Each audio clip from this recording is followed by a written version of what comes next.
All right, welcome everybody around the world. Welcome to all my subscribers. So, I felt this is a very important recap. I've got everything laid out here in a nice little document, make it nice and quick for everybody. But this has to do with the book of Daniel, the prophecy of Daniel, which I think is the greatest pillar of evidence for the timing of when Jesus would return with the end of days itself.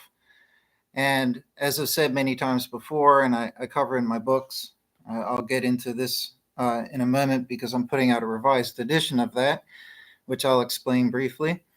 But in this prophecy of Daniel, it talks about a period of time when the final beast kingdom would rule over Israel. And it also gives us a formula, a mathematical formula in chapter 12. Okay. And there's other parts of this formula in chapter 7, which I go through in the book. And will also still be part of the revised edition. Those chapters will be unchanged. But this prophecy is very, very important because in Daniel's great prophecy, and this book was written and they've found copies in the Dead Sea Scrolls, and it dates to before Christ. And this book was written and it foretold the final beast kingdom. Sorry, I have an itch. It foretold the final beast kingdom well in advance. Not only that, but it talked about its founder, its creator, how he would rise to power, form this empire, which would have a brand new religion serving a new and unknown God. It would take over the Holy Land and so forth. All these specific details were mapped out by Daniel in his prophecy over the various chapters. And Daniel was very specific in chapter 7 when he said that there would be 10 kings of this kingdom, but that an 11th would rise after. And this parallels over to Revelation, where Jesus reveals to John that the final beast kingdom, the same final beast kingdom, would have 10 kings. So both Daniel and John speak about the 10 kings. But as Daniel says in chapter 7, the 11th king is very, very important. Now, it says that a measure of time will be put into the hand of this 11th king. So this 11th king was the 11th ruler of the final beast kingdom, which was Islam. Now, this 11th ruler, which was the 10th caliph, he is the one that erected the Dome of the Rock on the Temple Mount. Okay? So the year that this Dome of the Rock was, when its construction commenced was 688 AD. And in years past, I've based my videos and presentations on that year. But this is the first year in the 3 or 4 year range it took to 3 or 4 year range that it took to build the Dome of the Rock. So in all fairness, from the year that it started construction, which was in the year 688 AD, the construction continued until the year 691 AD, which is commonly accepted as its completion date, sometimes 692. Okay, so this is a short range of time. And one side of the argument is, well, if the Dome of the Rock is the most fitting fulfillment for the abomination that will stand on the Temple Mount and so forth, being constructed by the final beast kingdom, like Daniel says in his chapters, one side of the argument would say, well, you should take it from the commencement date, which would be 688. The other side of the argument would be, well, you should wait for it to be completed once it's completed. So there's a fair argument for either or. But as we'll see from my little chart here that I've done, the range is as follows. Okay, so from the commencement year of 688 plus the 1260 years, the 3.5 times in which the final beast kingdom would rule over, that period that's spoken about in chapter 7 and in chapter 12, this would bring us to 1948. 1948, of course, was the rebirth of Israel. Adding on the final 75 years to bring you to the 1335th year, you would get the final year of 2023. And as I've said before, because we don't know what month that an event took place in, there could be a range of up to 12 months. If it took place in a January or a December, they're 12 months apart, even though they took place in the same calendar number year. So we have to allow for a range of up to a flux of up to 12 months, right? But without mentioning that for each of these numbers, from 688 plus the 1335, you get 2023. So since 2023 occurred and all of 2024, it's fair to say that 688 is not the start of the measure. So 691, the completion date, looks like it's probably going to be the case. It could technically be anywhere along the lines from 688 to 691. So what we're left with is a resultant range from 2023 to 2026. And for that range, you also have to allow for up to 12 months flux, right? So it's either from 688, which gives you 2023, 689, which gives you 2024, 690, which gives you 2025, 691, which gives you 2026. So I just want to point out at this part here that there's two other interesting things that I've noted in the book and will also be in the revised edition.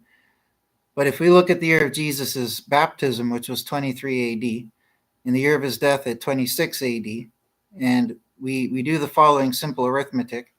If we add 666 years onto the year of his baptism, we get 689. In the year 689, the Dome of the Rock was under construction. Okay? Now, when Jesus referenced verbatim Daniel's prophecy, this is in the Gospels, I believe, he said, like he referenced as Daniel foretold, when you see the abomination standing where it ought not in the holy place, which is the biblical term for the Temple Mount, when you see this occur, flee to the mountains. So this directly, Jesus is verbatim referencing Daniel here, okay? And Daniel says in chapter 12, when he asks the angel, how long is it till the end of these wonders?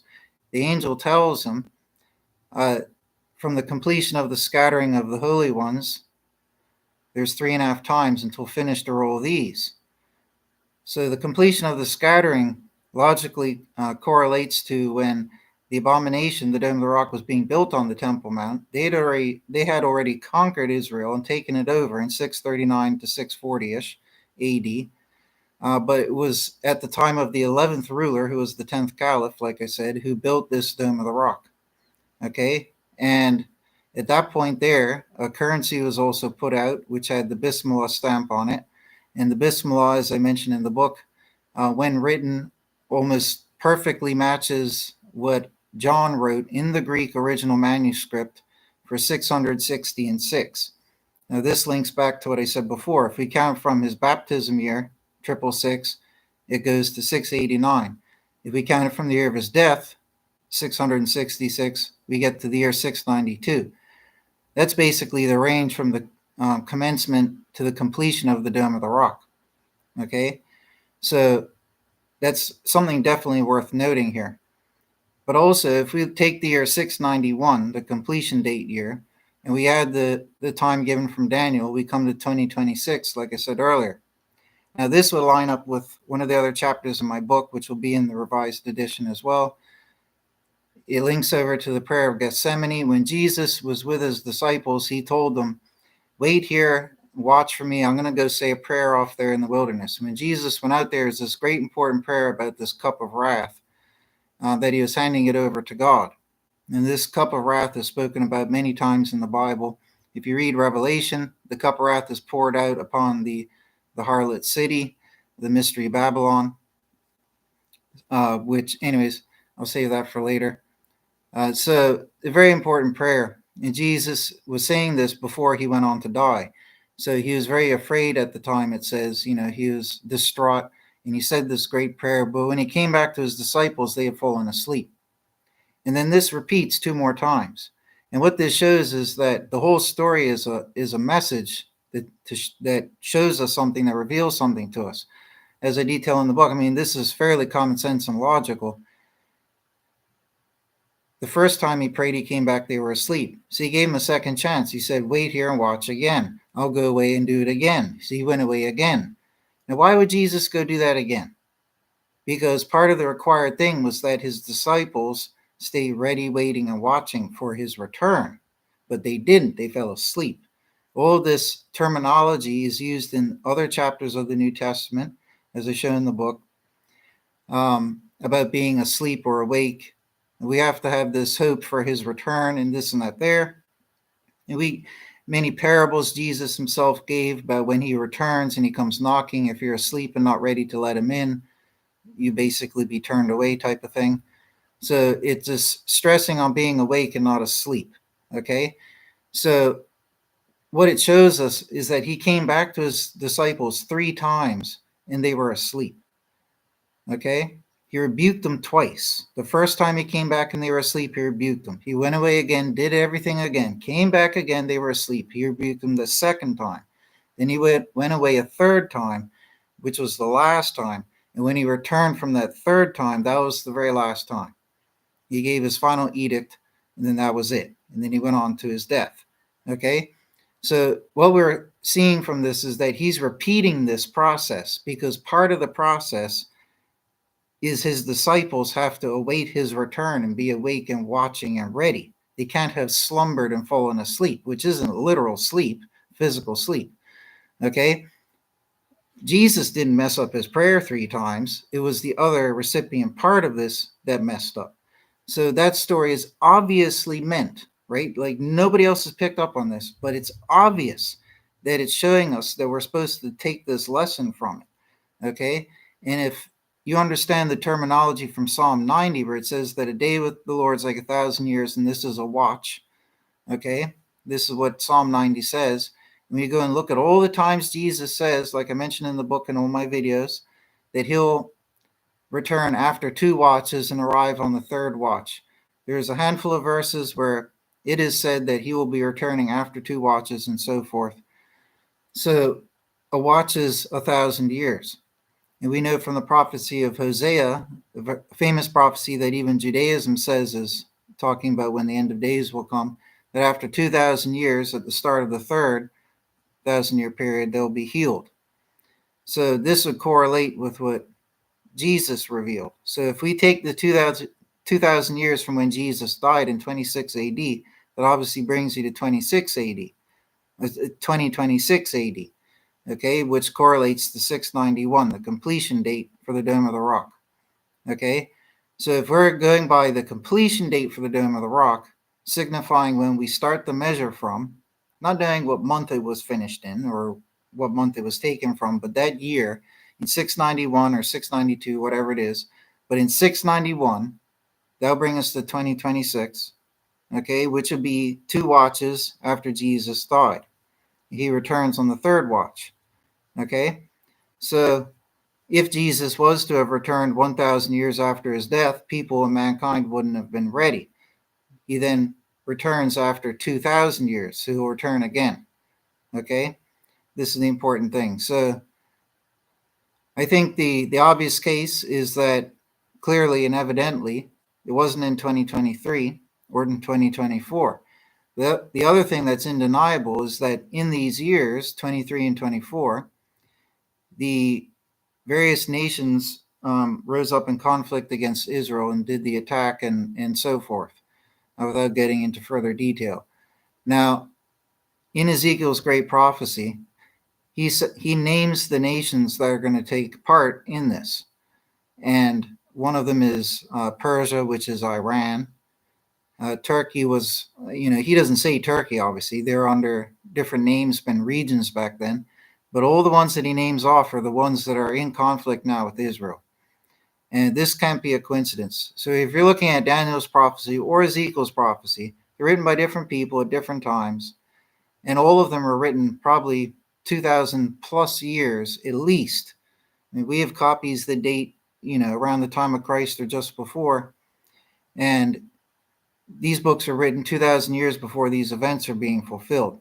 So it cannot be a coincidence that these events involving nations that are part of this final beast kingdom, right, that these events started in the years that correlate to the Dome of the Rock, right? So 688 is the commencement year, which yields 2023. 691 is the completion year of 2026, which yields 2026. And again, looking back at the 666, added on to Jesus's baptismal year, we get 2024, So that's partway along this process and range. And then from his death year, adding 666, we get, once the Dome of the Rock is completed, 692. So I don't think any of this is a coincidence. And the fact that all these things were foretold, I mean, even Jesus talked about 660 and 6. And this could have been very well twofold. Number one, just like this. So after Jesus, 666 years later, you will then know that this kingdom here is the final beast kingdom. That would actually make sense. The other thing is the Bismillah, which I trailed off on my narrative earlier.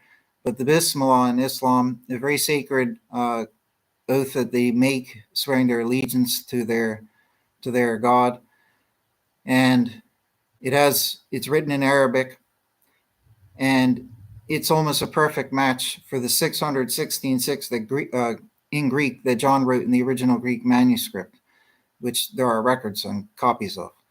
So it cannot be a coincidence that when John said that it was revealed to him that this symbol be written on the foreheads and arms of members and followers of the final beast kingdom, that this was fulfilled historically, because in Islam, not only did that they stamped that on their currency once the Dome of the Rock was in effect and they were ruling the land, and everybody was forced to use that currency that had that mark on it, which means you're swearing your allegiance to Allah.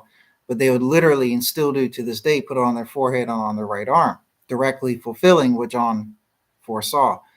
So, I mean, this can't all be one massive hairy coincidence. It's got to be what you call fulfillment. Okay, and again, Daniel foretold that this final beast kingdom would be bigger and greater than all the other beast kingdoms, that it would be different than all the other beast kingdoms, that it would be different from all the other nations, and that it would create a new religion worshiping a new God that the forefathers had not even heard of.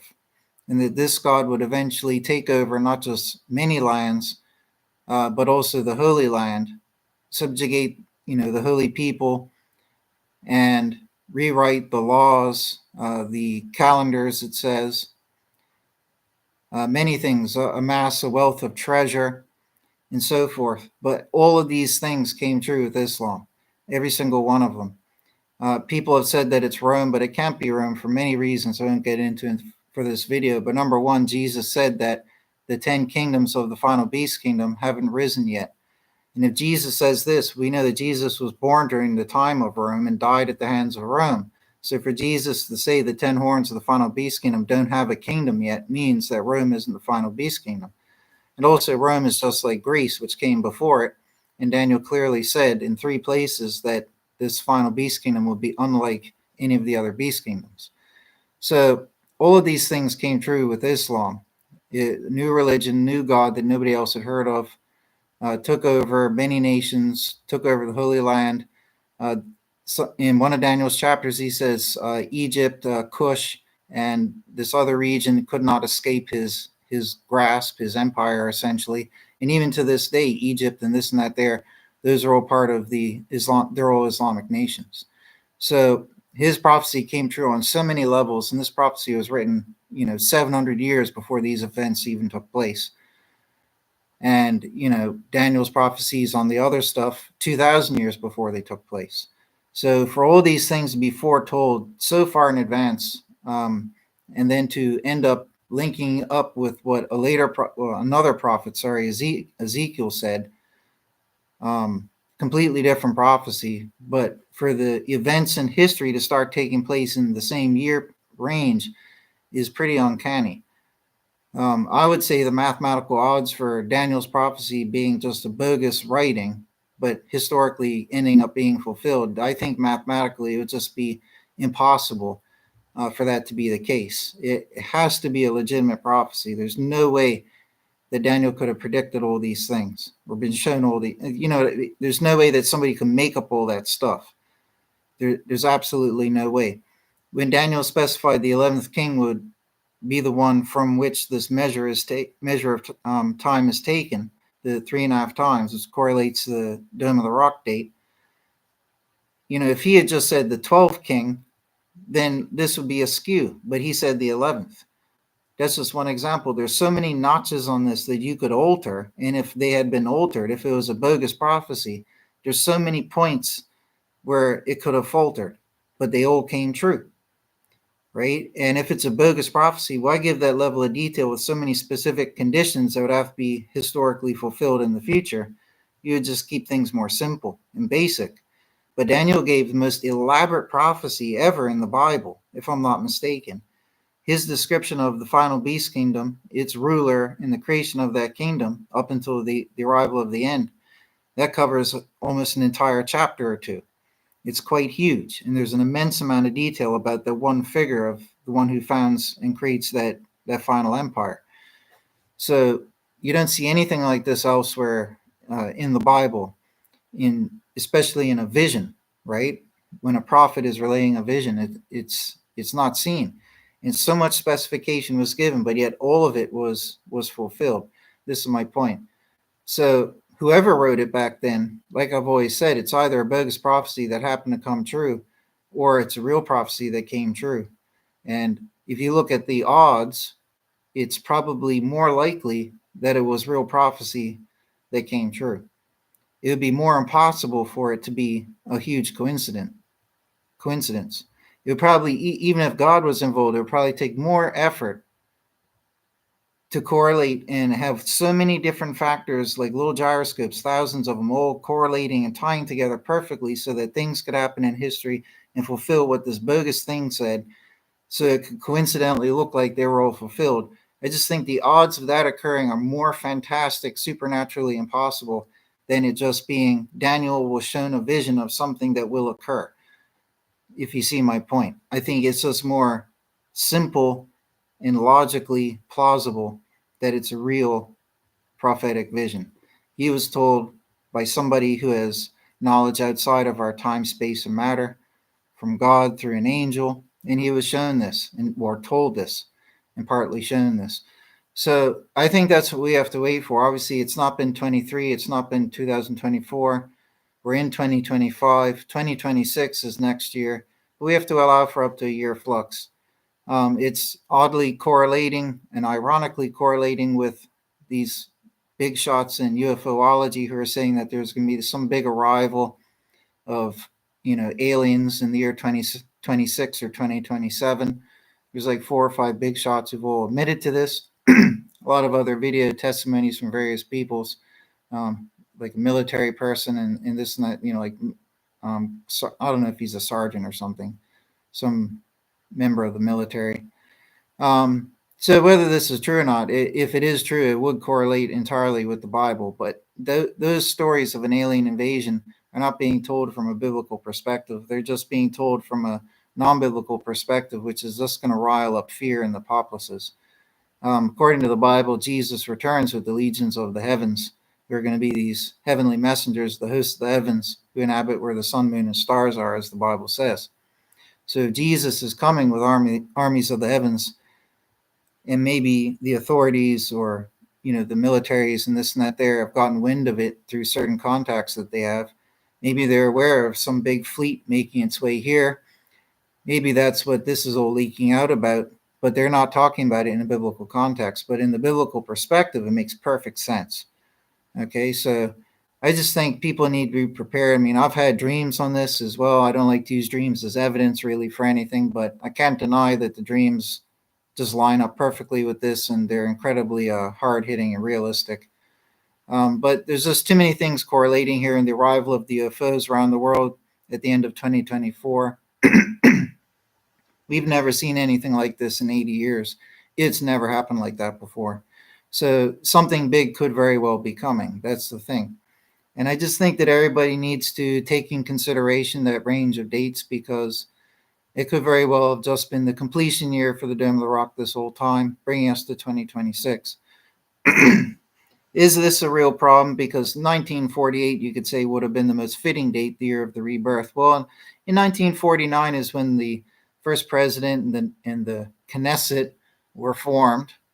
This was in 1949, and starting in 1949, I think it was about 800,000 Jewish immigrants moved back into Israel. This is the great return of the people of Israel back to the land, which was foretold by Daniel and Ezekiel and the prophets of old, such as Isaiah. All these things came true. I mean, even in Ezekiel's prophecy, he said that these nations of Gog Magog that he names out would not do this attack at the end of days until Israel was reborn as a nation and the people of Israel had returned to the land to live there. Only then would those 4 or 5 or whatever nations come together and attack Israel. And when they go to attack Jerusalem and Israel, God and Jesus will arrive. So, we could really well still be on the cusp and brink of all this occurring, because this year, next year, the year following, that's within this range.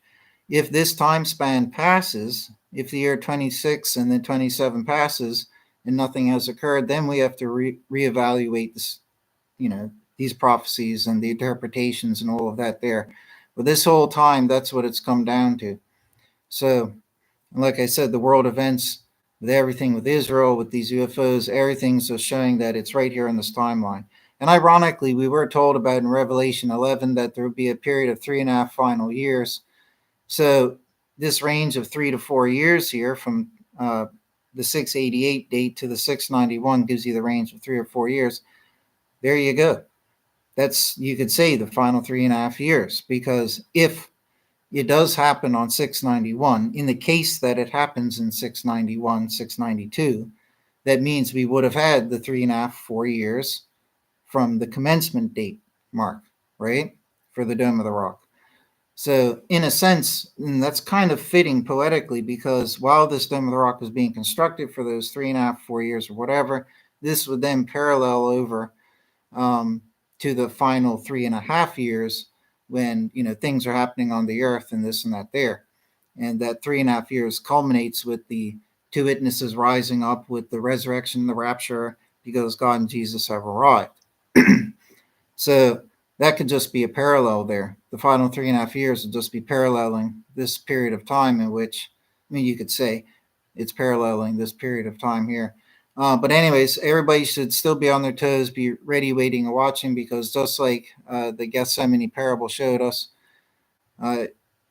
we don't want him to come back and us be asleep and not be ready, because it says he'll return, and when he does return, it'll be like lightning.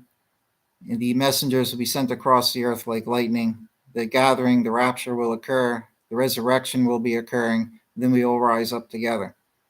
And this will spare us from the disasters that will be taking place on the earth.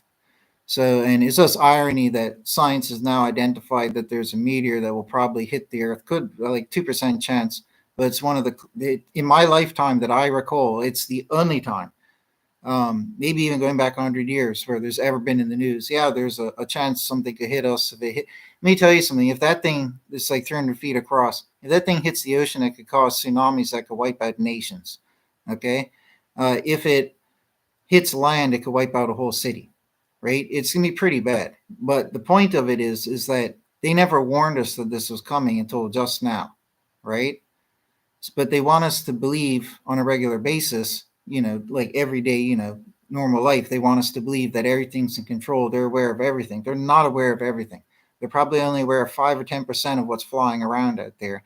They identify and find things at the last minute all the time. And my point is that this meteorite is a good example. We just find out of nowhere. I keep track of these things. I'm always looking for when ones get close, will get close. And as far as I knew, there wasn't anything coming until the Apophis thing, right?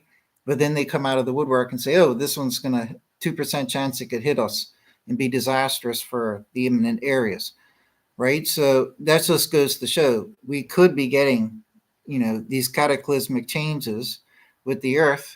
That is still ripe and ready to occur. And let us not forget, there has been countless great fireballs, bolides, over these last few years as well. And these things are not, they normally occur, but not in the frequency that they have been, which indicates that a lot of things are flying past the earth.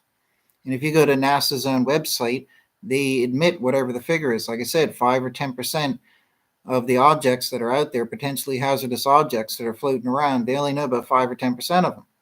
There's so many of them that they've documented, but it's only 5 or 10% of what's out there. Okay, so there's things called Apollo class. Apollo class is the largest, most destructive. Those ones you have to really watch out for. I don't think this one that's coming in like 2032 is Apollo class. but it's really minor. There's nothing special to that one. It's a distraction, not literally, right? But don't be distracted by it, is my point. But that's just an indicator that, yeah, we could very well be getting things that could be striking the earth, and they might come about and be discovered at the last minute. That's my point. So, anyways, let me get cracking because I've got to get going. But in my opinion, everybody should stay ready, waiting, and watching and alert, because this year, next year, give or take another year flux at worst, is when it should be happening. After this period, then we reevaluate the situation. But anyways, let me get going. Take care, folks, and God bless.